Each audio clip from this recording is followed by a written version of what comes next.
Hey guys, welcome back to the BuzWeaver channel, and today we have some rather interesting, if not a little concerning news out of Battlefield.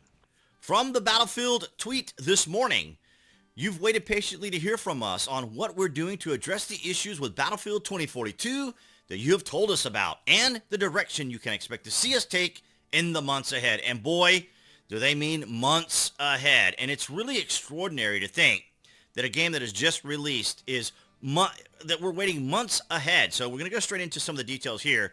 Voice communication, VoIP, and player profile, which is fine, allowing players to have a little bit more communication, particularly when it comes to a little bit of strategy.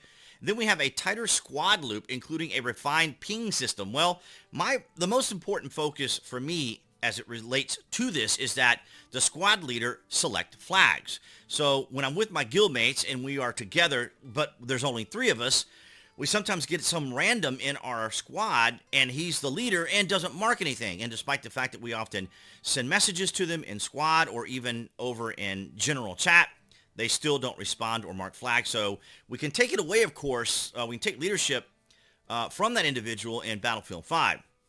But I don't know what it all entail. We can look a little further into it here in a moment. Feedback based on improvements to gunplay, which I'm happy to see. There are some firearms that could use a little bit of adjustment, particularly with the Safar or the Scar, as some people like to just call it, because essentially that's what it is. I'd like to see some improvements there, but I'd also like to see some improvements with some of the specialists as well, particularly Sundance with her grenades and so forth. They have a tendency not to be quite as effective or work quite properly, so I've not played her in a while. Improved reward loop, expanded tools, mods, and tweaks to help player experience gains in Battlefield Portal. Well, that's all fine and good. I'm not big of a Portal player, much less even a Hazard Zone. With a focus on improving those core elements of the game, we've made the big decision to move Season 1 to early summer. Summer. That's right. To summer. We thought it was going to take forever to get to March. Now they're talking about summer. When Season 1 arrives in early summer, it will mark the start of a year where we've delivered 4 seasons, 4 new specialists, and new locations, along with more new content. Wow. Wow.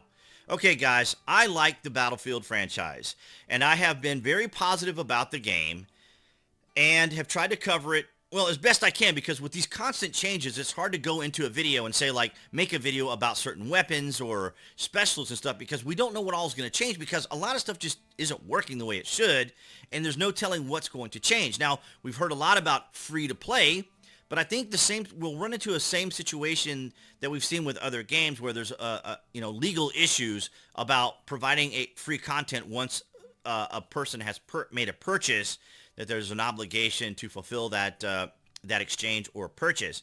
So we come over here to the actual Battlefield official. You see Battlefield Briefing. I just read this section here to you. So upcoming, we have the scoreboard. As we are aware, I believe this will still be out in March. And our next update will be adding and refreshing in-round scoring alongside further changes we've worked on since the holidays. Well, since the holidays, I mean, you just said we're going to be waiting around till summer.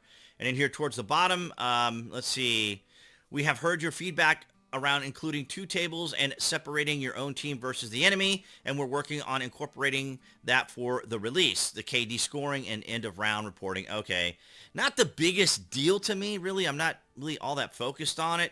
I mean, I like to see that I'm doing well. I'm in comparison to others. I'm more concerned about team play versus who's got the biggest KD or whatever. All platform voice communication, that's fine. We're back to the player profile thing, or they're talking about the player profile giving you a better overview of your career on the battlefield. Okay, maybe just some more general stats, which is always nice.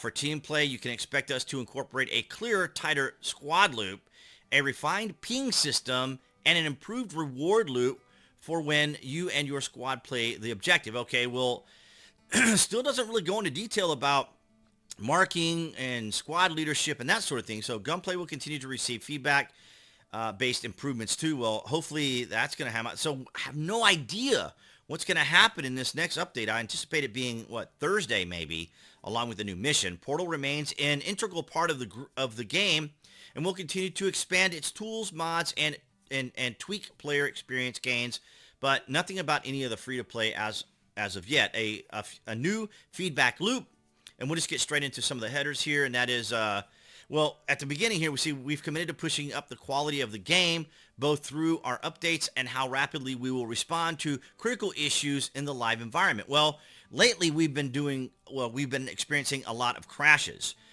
particularly when on certain maps like Renewal and on Manifest, but that just could be just memory leaks over time. So if we just quit out and then reboot, then typically we can come back and play again. But that's a problem because, of course, you don't want to have to reboot after 3 or 4 games.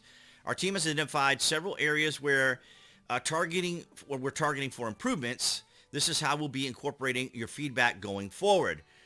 Okay, we'll be present specific major focus areas that you, along with our current thinking, details where we're planning to make changes. All right, whatever that means.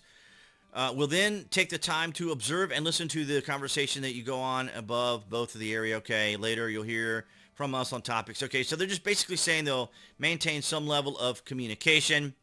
Looking ahead to Season 1, when Season 1 arrives in early summer, as I just said, it will mark the start of a year where we've delivered 4 seasons. Okay, well, they're probably obligated to have to reach that, and maybe this is part of that Season 1 here, as we see. I don't think I can enlarge that, but it looks like there's some kind of skin for the VK, skin for the 44, and a specialist skin for McKay, which is, I guess, better than the cowboy outfit that he has. But nonetheless, that's what we have from all of the official information, which is probably not being very well received in the community. I've not had a chance to go to Reddit or some of the other forums to really check those things out. But that's what I have for you here from the official feedback from Battlefield. All right, guys, so there you have it, Season 1 in the summer. And here we were discussing about how long it would take to get to March. And we're seeing some very basic changes, as was outlined there, for VoIP, the ping system, some squad information, some additional changes to our character profiles and so forth. But I'm really looking forward to seeing if there's going to be additional changes, at least to make the game more functional, because as of late, as I mentioned earlier, our games have been crashing, which has made it almost impossible to play without having to shut down and then reboot. I'd be interested to know what your guys' thoughts are down in the comments below. What are you anticipating to happen with the game? Is it going to succeed? Is it just going to completely drop off? Are we just going to continue to have these kind of half-bot, half-player systems? Or are people just going to abandon the game altogether? Let me know what your thoughts are, as well as what games you're currently playing now. Are you going to be turning towards COD? Are you going to be turning towards some other AAA title or some other game, maybe some indie games? I'd like to know what you guys think about all of that. And, of course, appearing there on the screen for those of you here on YouTube, that would be the channel icon to click on to subscribe to the channel, as I'll continue to cover the game, as well as video shorts. So make sure you check out those video short gameplays. That'll include a bunch of different other DICE titles out there. And I will see you guys in the next update.